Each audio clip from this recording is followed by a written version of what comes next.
கர்த்தர் நம்மை நினைத்திருக்கிறார், அவர் ஆசீர்வதிப்பார். அவர் மறந்து போனார் நினைக்காதீங்க, அவர் உங்களை நினைச்சிருக்கிறார், அவர் உங்களை ஆசீர்வதிப்பார். நினைத்து கொண்டே இருக்கிறார், உள்ளங்கையிலே வரைந்து வைத்திருக்கிறார். அவர் உங்களை பார்த்து கொண்டே இருக்கிறார். உங்களுடைய சூழ்நிலைகள் என்னது என்பது அவருக்கு தெரியும். உங்களுடைய வேதனைகள் என்னது என்பதை அவருக்கு தெரியும்.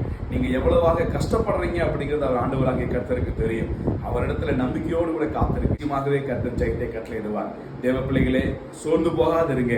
நம்மை நினைத்திருக்கிற ஆண்டவர் நம்மளை கைவிடவே மாட்டார், நிச்சயமாகவே ஆசீர்வதிப்பார்.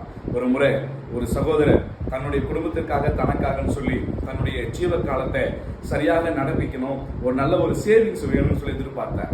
அதை தன்னுடைய குடும்பத்துக்கு தெரியாம கொஞ்சம் கொஞ்சமா பணத்தை போட்டு வச்சுட்டே இருந்தார். ஒரு முறை திடீரென்று ஒரு விபத்திலே அவர் மரித்து போனார். குடும்பமே கதிகலங்கி போனது. என்ன செய்யறதுனே தெரியல. அந்த குடும்பத்தில் இருக்கிற எல்லாரும் கண்கலங்கி நின்று கொண்டிருந்தாங்க. மனம் சோர்ந்து போனாங்க. தன்னுடைய வாழ்க்கையை முடித்துக் கொள்ளலாமா என்கிற அளவுக்கு வேதனையோடு கூட காத்துட்டு இருந்தாங்க.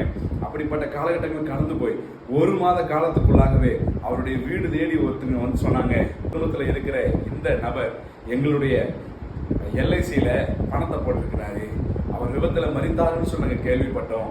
அந்த பணத்தொகை உங்களுக்காக கொண்டு வந்திருக்கிறோம்னு சொல்லி ஒரு காசோலைய, ஒரு செக்கை அவருடைய கரங்களில் கொடுத்தாங்களாம். அதை வாங்கி பார்க்கிற பொழுது அவங்களுக்கு சந்தோஷத்தின் மேலே சந்தோஷம்.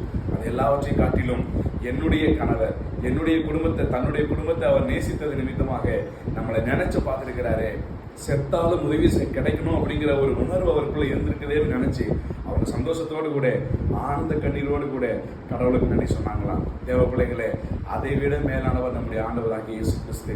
அவர் உங்களை நினைத்திருக்கிறார், நிச்சயமாகவே உங்களை கைவிடவே மாட்டார். மரண படுக்கையிலும் நம்மளை கைவிட மாட்டார். மரித்த போதிலும் நம்மளை கைவிடவே மாட்டார்.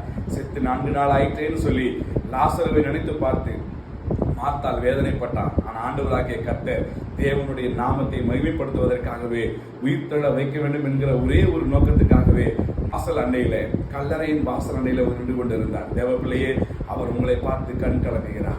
அவர் உங்களை பார்த்து வேதனை அடைகிறார். அவர் உங்களை பார்த்து என்னுடைய மகள், என்னுடைய மகன் இவ்வளவு கஷ்டப்படுகிறாங்களேன்னு சொல்லி அவரும் துக்கம் அடைகிறார். ஆனால் ஒருபோதும் கவலைப்படாதீங்க, நிச்சயமாகவே அதனுடைய முடிவு ஜெயத்தை கொண்டு வரும். நிச்சயமாகவே உங்களுக்கு முடிவு உண்டு.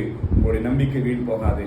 கர்த்தர் நம்மை நினைத்திருக்கிறார், அவர் ஆசீர்வதிப்பார். தொடர்ந்து அவர் நம்பி இருப்போம், தேவனோடு கூட வாழ்ந்து கொண்டிருப்போம். கர்த்தருடைய ஆசீர்வதிப்பார்.